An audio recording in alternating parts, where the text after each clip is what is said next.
Jesus predicted in the Olivet Discourse that a pronounced increase in the frequency and intensity of earthquakes would occur just prior to his return to the earth.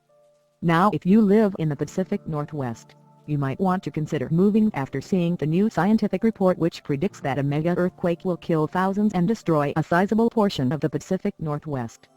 Even more disturbing, it's overdue. The New Yorker reported that FEMA calculations show these types of earthquakes happen at regular intervals in this specific part of the world, roughly every 240 years. Michio Kaku, the physicist and professor at City College of New York, told Fox News Today that the troubling article doesn't overstate the danger. The Cascadia fault is an earthquake waiting to happen, Kaku stated. We know it's going to happen with an energy 30 times the maximum energy of the San Andreas fault. He added that before the megaquake actually hits, there is a compression wave that is detected by animals. Animals start to act very strange. We've seen that happen before earthquakes, Kaku said. And then, the minute 2 minutes later, boom. In Matthew 24:7-8 it says, "For nation will rise up against nation, and kingdom against kingdom. There will be famine, and earthquakes in various places. All these events are the beginning of birth pains."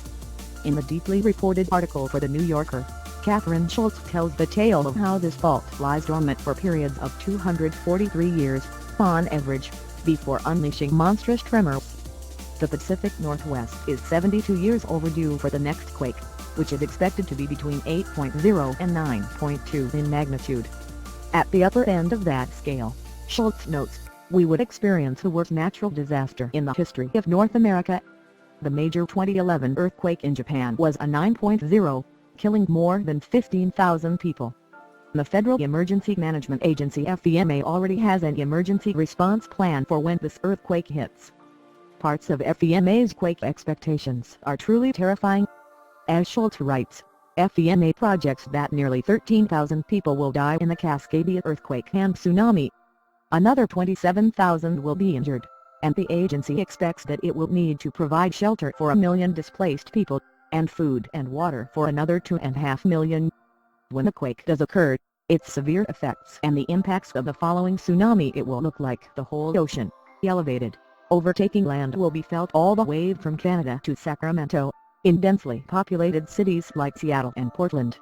What's more, the Pacific Northwest is not earthquake ready.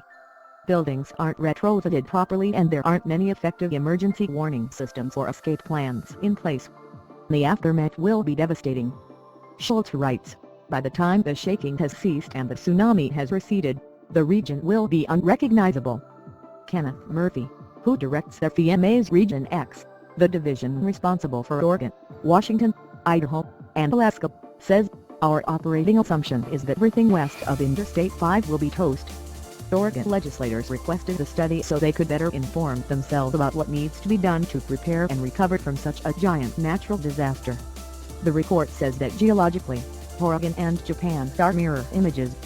Despite the devastation in Japan, that country was more prepared than Oregon because it had spent billions on technology to reduce the damage, the report says. Jay Wilson, the Commission's vice chairman, visited Japan and said he was profoundly affected as he walked through villages ravaged by the tsunami. It was just as if these communities were ghost towns, and for the most part there was nothing left, said Wilson, who works for the Clackamas County Emergency Management Department. But of course, people will only believe it when it is on the news instead of just believing Jesus.